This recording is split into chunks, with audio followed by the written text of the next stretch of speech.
Wow, you've really put together a really interesting collection of stuff for this deep dive on autism in the workplace. Mm, Articles, blog posts, even a resource like Cheap ABA. yeah. Right. That's applied behavior analysis, by the way, common therapy. Right. It seems like we're really interested in going beyond just the, surface level of this topic of autism and employment and really trying to understand what makes a job autism friendly. Yeah, absolutely. And it's interesting you say that, beyond the usual conversation, because one thing that really stands out to me from these sources is how they challenge the kind of stereotypical notions of where autistic individuals might thrive professionally. We often hear about tech jobs, right? Right, right. And those can be great fits, but your research really dives into a much wider range of possibilities. Yeah, you're right. I was really struck by the variety. Like animal care, for example, wasn't something that I immediately connected with this idea of autism-friendly employment. Hmm. But Cheap ADA cites a study about how the strong connection autistic individuals often feel with animals, combined with their detail-oriented nature, can make them incredibly well suited for those roles. What do you make of that? It's fascinating, isn't it? And it really speaks to the importance of looking beyond those broad job titles and really delving into the specific tasks and environments within those fields. Right. So with animal care, you might have predictable routines, really clear communication with animals who aren't, throwing curveballs at you with social cues, Right, right. and a sense of purpose that can really resonate deeply. It highlights how individual strengths can align with specific job demands in some really unexpected ways. Yeah. So it's not about like ticking off boxes on a good job list. It's about understanding the nuances of the work itself. Precisely. And another nuance that your sources really dig into is this idea of sensory considerations. And this isn't just about noise-canceling headphones, although those can be helpful, Sure. but it's really about designing the entire workspace with sensory sensitivities in mind. Yeah, this really resonated with me too. One article you shared talked about how fluorescent lighting, which is so common in offices, Yeah. can be incredibly distracting and even anxiety-inducing for some artistic individuals. And they suggested natural light or adjustable lamps as alternatives. It made me think about how much we just take those kinds of sensory details for granted. Yeah, it's so easy to overlook the impact of our surroundings, especially when we're talking about the workplace. But those seemingly small details like lighting, the way a workspace is set up, even the scent of air fresheners, it can make a huge difference in focus and productivity for someone with sensory sensitivities. Yeah, it's like we're, I don't know, just conditioned to accept certain things about the way a workplace is, even if they don't really work for everyone. And when you really think about it, who wouldn't benefit from something like natural light and a more calming sensory environment? Right, it's about universal design, really. Creating spaces that are accessible and comfortable for everyone, regardless of neurodiversity. Hmm. And this actually ties into a concept that your research explored in depth, this idea of the autism tax. Did that resonate with you at all? It did. It definitely caught my eye. I know about things like the pink tax, where products marketed towards women often cost more, Right. but autism tax, that's a new one for me. What does that entail? Yeah, it's not a literal tax or anything, of course, but it refers to that extra mental and emotional energy that a lot of autistic people expend navigating a world that's often not really designed for them. Okay. So think about, the effort of masking, trying to fit in, constantly having to explain or justify your needs. It's exhausting, honestly. Yeah, that's a really good way to put it. It's like you're constantly, you know, translating between two different languages just to be understood. Exactly. And as someone who is fascinated by languages, that just sounds completely draining to me.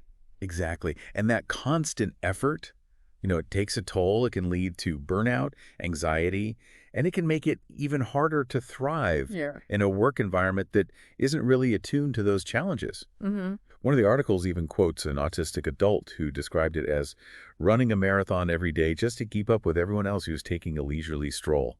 Wow. Yeah. Yeah. That's such a vivid image. And it really underscores why finding an autism-friendly job isn't just about finding a good fit, in kind of a general sense. It's about recognizing that this tax exists and finding an employer who understands that and is really actively working to minimize it. So how can employers actually do that? Well, it's multifaceted, but I think one key aspect that your sources really highlighted is flexibility. Okay. For example, remote work can be a real game changer for some people, allowing them to control their sensory environment, work in a way that feels most natural to them. But even in, more traditional office settings, I think flexibility can make a world of difference. So you mean like flexible schedules, being able to work from home some days, that sort of thing. Yes, exactly. Things like giving employees more control over their schedules, over their work environment. Oh. Even things like being able to take breaks when they need to can significantly reduce that autism tax. Yeah. And it doesn't just benefit, autistic individuals, it really fosters a more inclusive and supportive workplace for everyone. Yeah, it sounds like the real shift is about moving away from this idea that there's like a one-size-fits-all approach to the workplace Right. and recognizing that, everybody has different needs and different ways of, being successful and thriving. Absolutely. And that's where this whole idea of,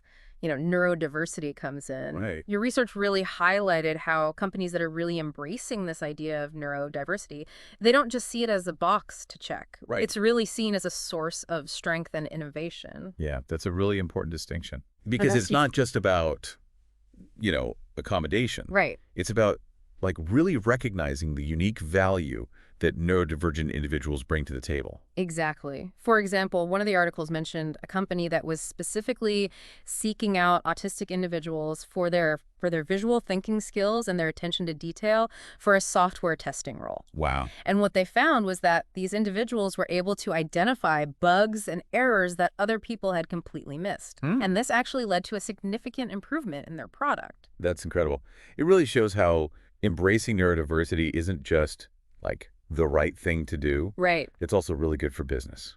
It is. And, for you listening, who might be on this journey of finding work that truly fits for you. Right. What is it from all of this research? What really resonates with you? What feels most important to you as you're thinking about potential employers? That's a great question. It seems like what it really boils down to is finding a workplace where you don't have to constantly mask or suppress who you are. A place where your unique skills and perspectives are really valued, not just tolerated. I think that's a really wonderful takeaway. And remember, seeking out an autism-friendly job isn't about, asking for special treatment. Right. It's about finding a place where you can truly thrive Right. and contribute your best work. It's about finding a workplace that recognizes really your humanity and your potential. Right. And for any employers who might be listening, I hope this deep dive serves as a reminder that embracing neurodiversity isn't just a trend. Right. It's about creating a more just and equitable world for everyone. Beautifully said. Mm-hmm. It's about building a future where everyone truly has the opportunity to share their gifts and their talents without barriers. And on that note, I think we'll wrap up this deep dive. For our listener out there, I hope this has given you some valuable insights and maybe even some things to think about as you continue on your own journey. Keep asking those important questions and remember that your worth is not defined by a diagnosis. But by your unique strengths and experiences. Until next time, happy exploring.